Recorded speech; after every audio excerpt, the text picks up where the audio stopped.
Soulful Menagerie by chocolatecastleinthesky on AO3, read by Lily6645. Chapter 5. What will they take? Summary. Some days are better, some days are worse. There are times where a third party is needed. Izuku flourished in online classes. Inko worked out a semi-rotating schedule for the boys with Shota and Hazashi. On days she had off, the boys would come and work at her apartment. Their notebooks and pencils covered the dining table. The other weekdays, the two would work at the hero's home. Izuku quickly rose to be one of the top students in class, carefully and painstakingly taking notes.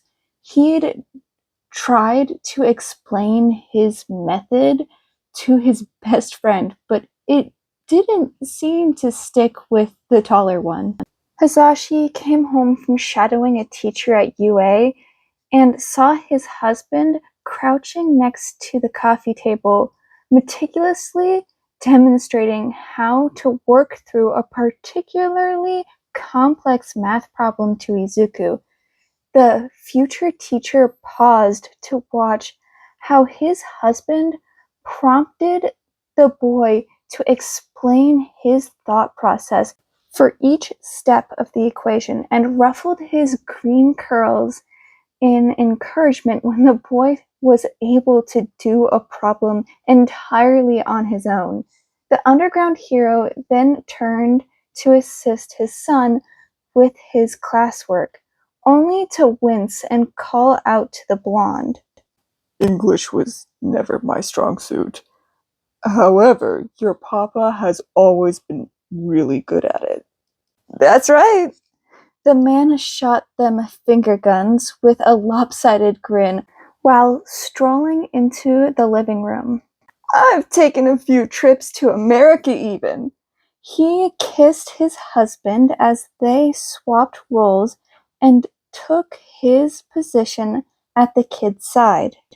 Let's see what we have here. The man's eyes rapidly shuffled back and forth as he took in the assignment. Shota stood in the entryway to the kitchen and discreetly took a picture of his boys together. Shota texted Inko to come by after her shift and attached the photo.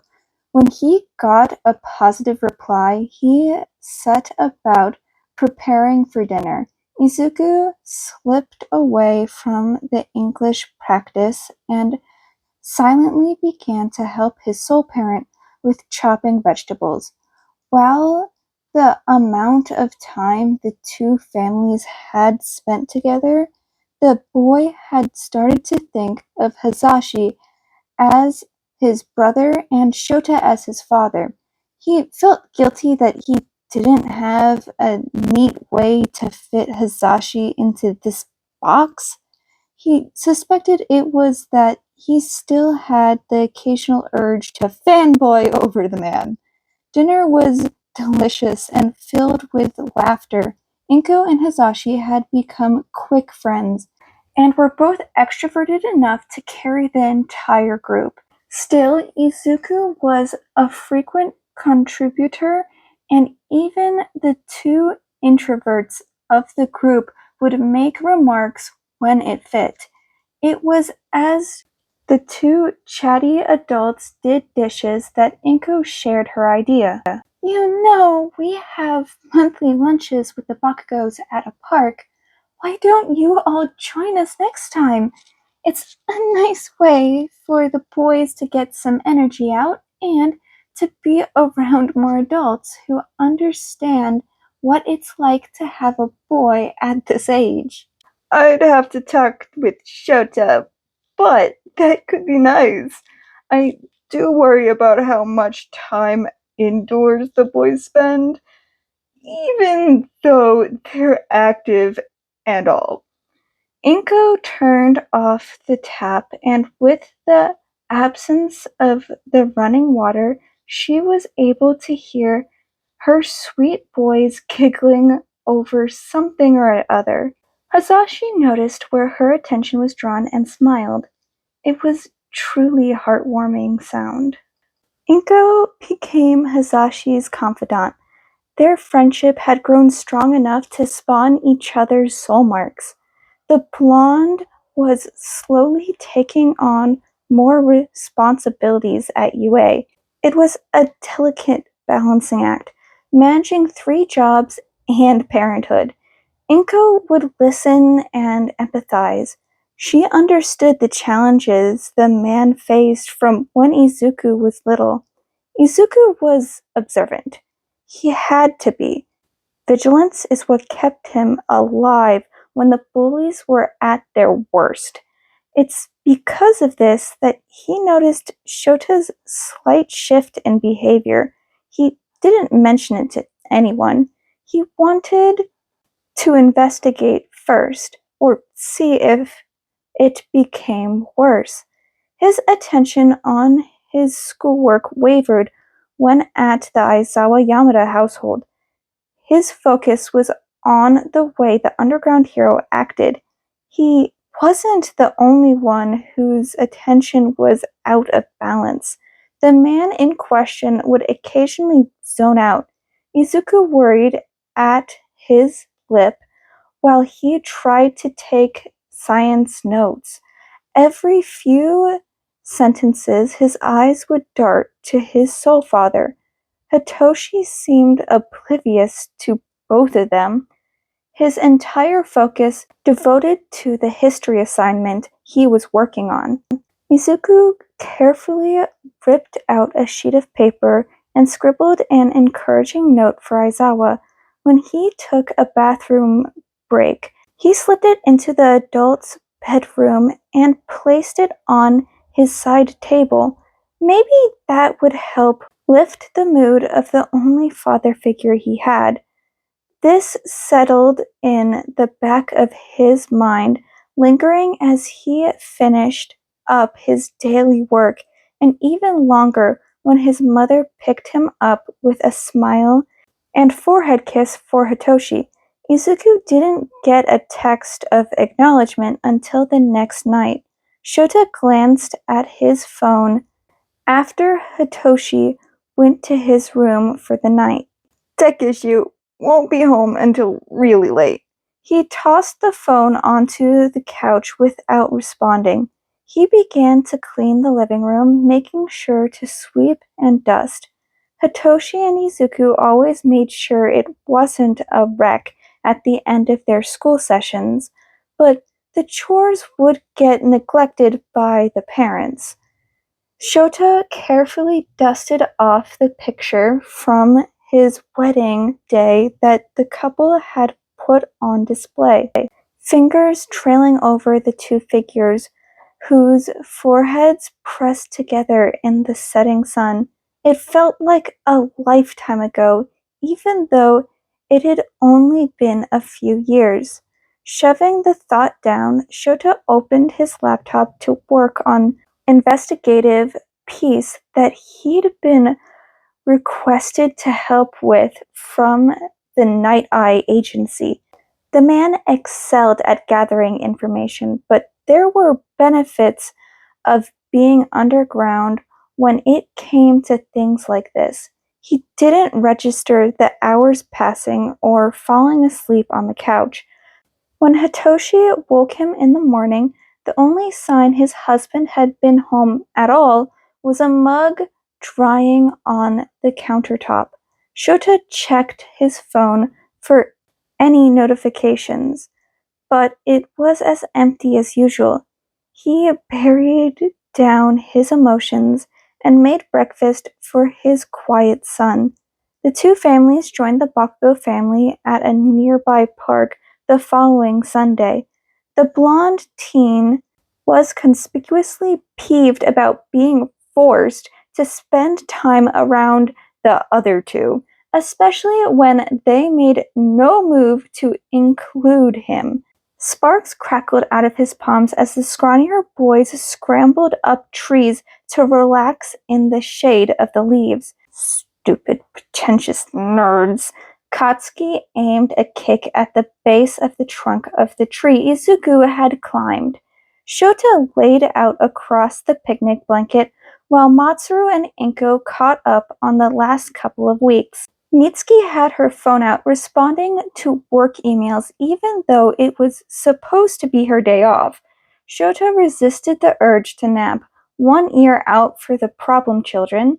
The conversation petered out between the adults.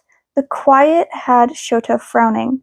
The families had planned to meet around 11:30, but it was approaching 1 p.m., and Hazashi was still nowhere to be seen.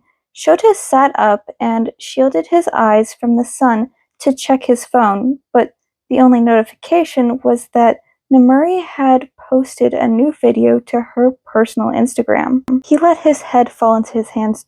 So much for family time. He was the one who planned this even. When Matsuru asked if he was okay, he simply claimed he had a headache, which wasn't actually far from the truth. The relentless tension of life, bright sun, and incessant thoughts contributing to the pressure behind his eyes, Inko's phone let out a brief shrill before she huffed out a laugh. Hasashi says he's on his way. He ran into a few issues at the station and got held up. Shota pushed himself off the ground, muttering an excuse about going to the nearby corner store to get some medicine. He was vaguely aware that the green-haired problem child joined him, trailing not quite stealthily behind him. The bell rang above their heads as they entered, Shota beelining for some acetaminophen. He grabbed a small bottle and then got them 2 bottles of tea. He threw in a chocolate bar for the kid, who muttered a shy thank you. They paused near the exit and the child munched while Shota threw back a few pills. Are you okay? The boy was twisting the bottom of his shirt in his anxious hands. You've been acting different. Shota ruffled his hair. Don't worry about it, kiddo. I'm fine. Izuku frowned and shoved his hands into his pockets to quickly follow the man. When they re-entered the park, Hitoshi was talking to Matsuru about the practicality of different clothing designs while Bakugo scrolled through Hero News, a near-permanent scowl on his face. Hazashi was admittedly talking about something or another with Mitsuki and Inko. The ladies laughed quite hard. Shota schooled his face before approaching with Izuku, the reminder of his panic. Shota was more taciturn than usual. Inko had a late shift. Izuku was sick, and Shota offered to watch the boy. Hasashi and Shinso took advantage of the time for some father-son bonding. Shota pushed the sweaty hair off of Izuku's forehead, resting a cool damp cloth on the heated skin. He sang softly, trying his best to soothe the restless boy. Dad, how did you know that Sashi was the right one? Besides the mark. How do we know that there is someone out there perfect for us? Shota froze at the name, emotion sweeping through his chest. The question had him pausing, though. There's no such thing as a perfect relationship. Just because two people's souls are connected on a deep level doesn't mean things will be easy. Like Mama's and Hasashi's? Right. Or Hazashi and himself. His treacherous thoughts stabbed at him, but he pushed forward. Any relationship requires work. We're lucky to have our animals help us know who our people are. But when it comes to your romantic soulmate, there will be little details that can clue you in, even if you don't notice the soul marks. The boy hummed in acknowledgement and yawned. He then cuddled against Shota's side, burying his face against the man's stomach. Get some rest. Night, Dad. Good night, Izuku. It took mere minutes for the boy's breathing to level out. Shota carefully repositioned them so that he could get some rest, too. No point in wasting the time he was given to do so, especially since he would be patrolling once Inko returned. Inko woke Shota with a smile. Want some coffee? He thanked her as he stood and stretched out his stiff limbs. He ran his fingers through curly green hair once more before joining Inko in the kitchen, a hot cup of coffee and tea on the counter. They drank their respective drinks in compatible silence before Inko wished him a safe night, and he slipped out the front door, preparing for another night of dealing with the scum that took advantage of poor neighborhoods. Quiet nights may be the worst. He helped a few drunk ladies get a taxi home and stopped a mugging, but for the most part it was just hopping from rooftop to rooftop, stuck in his own head. His thoughts burst the dam he was constructing to get through each day. There was no Hitoshi or Izuku to keep his cool around. Hopefully, Hitoshi was able to sleep tonight. He frowned to himself. Does Hazashi know how to deal with Toshi's insomnia? When was the last time he was home overnight? Shota had never been sure about his ability to be a parent. Each soul child had exposed another level of his insecurity and self-doubt. Shota barely caught himself on the fire escape when he misjudged the distance to the next rooftop. He cursed himself for his distraction. Distracted heroes were dead heroes. That was the first rule of heroics. He hopped off the stairs when he heard a clatter down the alley. He slunk along the shadowed walls, one hand on his capture weapon. It should have been an easy takedown, and maybe if he wasn't still stumbling over his personal life, it would have been. He still managed to get them tied up, but he took a knife to hit the side. It didn't hit anything major, so he brushed off the concerns of the police and ended his patrol early so he could go home and patch himself up. It was just his luck that mere minutes after he arrived, Hazashi left the bedroom to make his pre-show coffee. Shota? He turned the corner to find his husband applying butterfly stitches to his own wound. What happened? Why are you at the hospital? It's just a stab wound. He grunted it out when he flinched, grabbing a bottle of sake that Hazashi then grabbed from him. It's a stab wound means you go to the hospital, not come back home like a bruise. And you didn't need sake. You need actual medication. He pushed a bottle of prescription strength painkillers towards the sullen man. Can't you take care of yourself? I am. He hissed at his husband. Seriously, you call this taking care of yourself? How am I supposed to be okay working without knowing if you're going to be okay? That you aren't just going to spiral again? He didn't even realize his quirk activated when Shota responded. Don't you dare. I haven't done that in years. You haven't been acting yourself lately. How am I supposed to know that you aren't falling into old habits? He scoffed. Like you'd know if I've been myself. When was the last time you actually spent more than 5 minutes with me? I know I've been working a lot, but I'm trying to make sure that we can support our family. Support our family? You've barely spent time with the kids. I didn't sign up to be a single parent.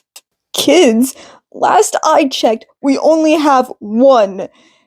Izuku is Inko's kid, Shota.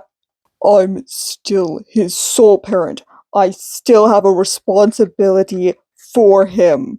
Did you ever ask if she wanted the help? Or did you just assume, like you do everything else?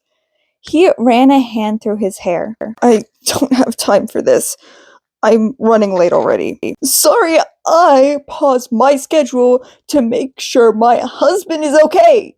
He stalked out of the kitchen, leaving the dark-haired man cursing. Hitoshi scrambled back to his room from where he was hiding outside the kitchen, tears streaming down his face. He waited until he heard Shota settling into bed before he slipped out of the house. What would happen to him if they didn't get better?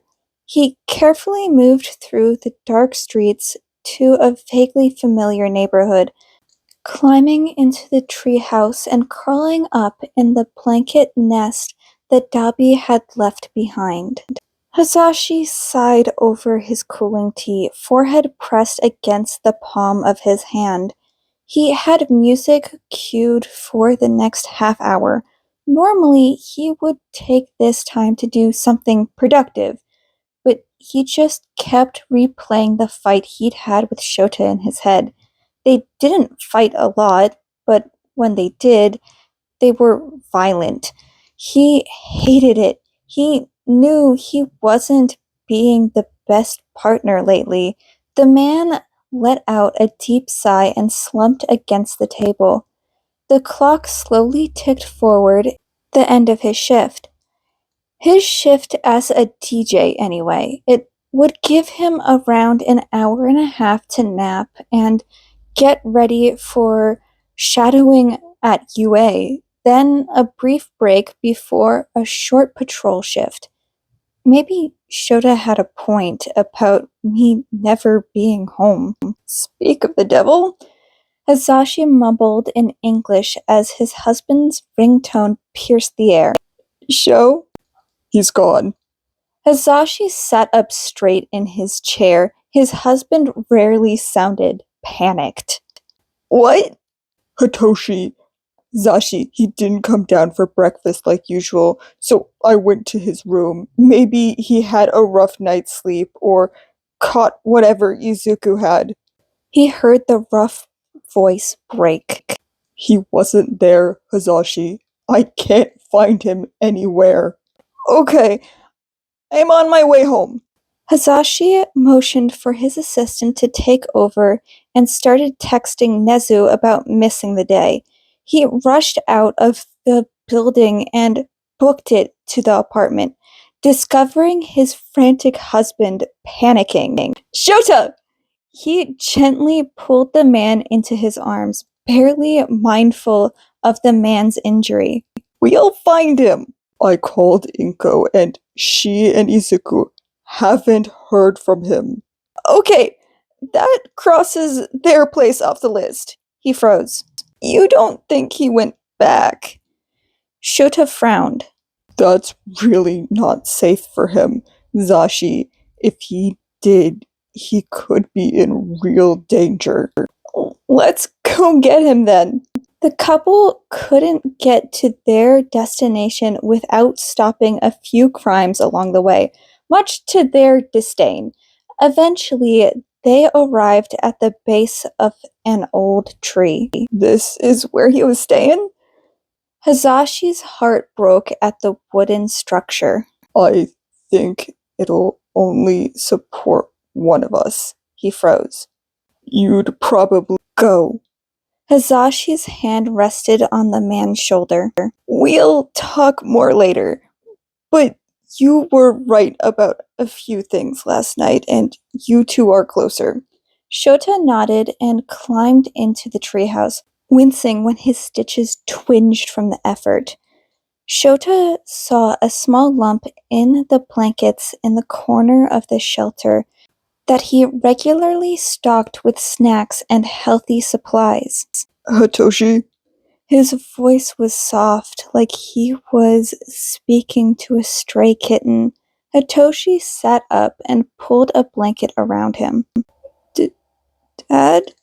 His voice was rough from crying. Oh, baby boy. He carefully shifted closer to the boy and cradled him in his arms. You really scared me and your papa. Papa's here? The 13-year-old didn't seem like a teenager, but rather a small child that Shota had found all those years ago on a dark street. He sure is. Why don't you come down and we can all go get breakfast? The boy nodded, and still clinging to his father, Shota carefully maneuvered them back to the ground, doing his best to hide the brief jolts of pain. Hazashi stopped his pacing and wrapped his boys in a huge hug, frantic eyes asking Shota if he was okay. They sat at a small cafe, huddled around a table with hot cocoa and coffees. They spoke while they waited for the food to arrive. Toshi, why did you go back there? Hazashi gently prodded the boy. I heard you guys fight.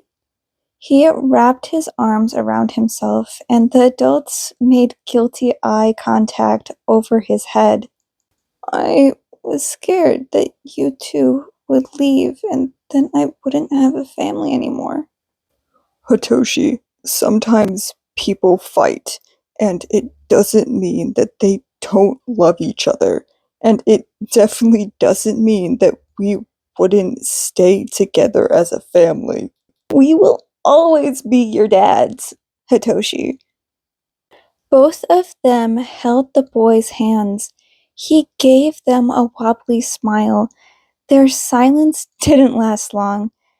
The arrival of their food spawned light-hearted chatter about Hitoshi and Izuku's studies and training.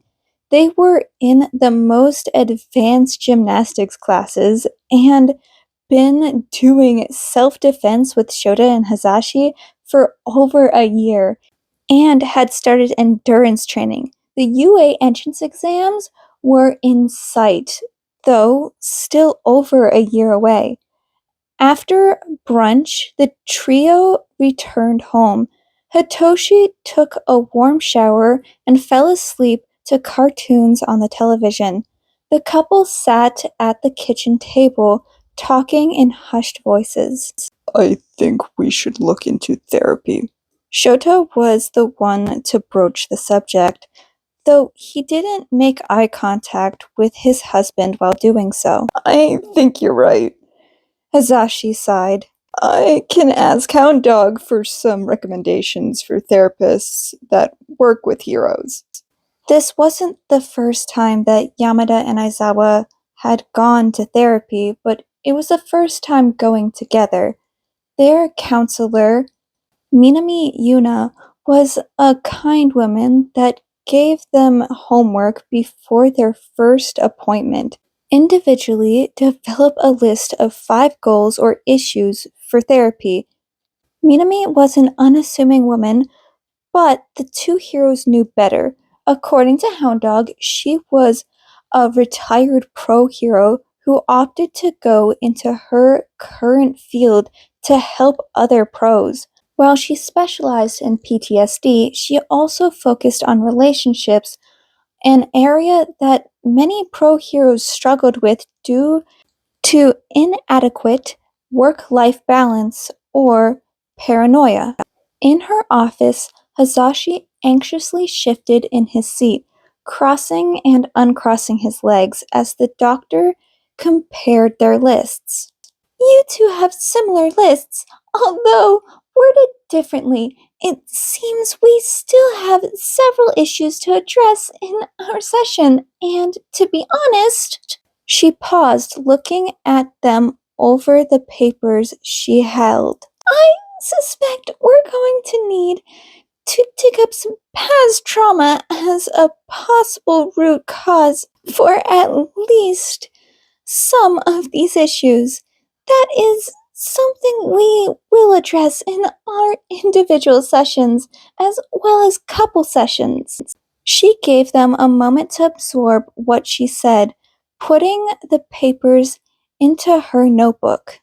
Now, a few things that you both mentioned, at least at the core: quality time together, child rearing, communication, and self care.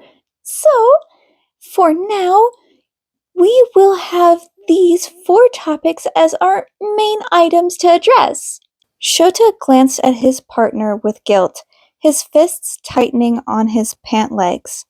Minami observed the couple, men who displayed their tension in opposing ways. One seemed to display his unease by pushing outward with fidgeting and restlessness, while the other withdrew into himself. She spoke again. What do you know about the premise of love languages? The initial half hour of their session wrapped up quite quickly. Minami wanted to meet with them individually this first session before reconvening as a group. Shota remained seated while she dismissed Hazashi for a 10-minute break. Aizawa, will you tell me about the events that led you to the decision to start counseling? In halting sentences, he recounted the recent fight and the way he'd felt neglected. He brought up the stress and worries he felt he was shouldering alone. He admitted that there might be an easy solution for their lack of quality time, but he felt insecure about following it. When the 10 minutes were up, it was time to swap. Shota took his time to go downstairs to the lobby to get a coffee, then paced the hallway outside of Minami's door. Time stretched on as he wore a path in the carpet. Finally, he was called back into the room for their 10-minute debrief. As he took his seat, his heart lurched at the swollen red eyes of his husband. I have an additional assignment for the two of you. She handed them each a notebook. In addition to writing down when you have made a point to show your partner affection via his love language, I want you each to form a want, will, won't chart for the 4 areas we've identified as needed to be addressed. What do you want these categories to look like? What would be acceptable? What would be unacceptable? This assignment should be page long. Next session, we'll share the list and discuss. The men silently nodded in agreement. Before I let you go, however, you both mentioned ways to improve on your time together. She nodded at Shota as encouragement to share. He turned to look at his husband. I think I'll accept Nesu's job offer. Hazashi took his hand into his own. I'll cut back on my patrol hours and I'll try to delegate more at the station. Their fingers intertwined, and when Hisashi raised his eyes from their hands, the two shared a shaky smile. It was the start of what would undoubtedly be a long journey, but their relationship was worth it. That was the end of Chapter 5 of Soulful Menagerie by Chocolate Castle in the Sky on AO3. If you like this, please go and support the original author. Link in the description below. Hope you have a good day, night, or whatever time zone you're in. Bye, heroes, and bye, kittens.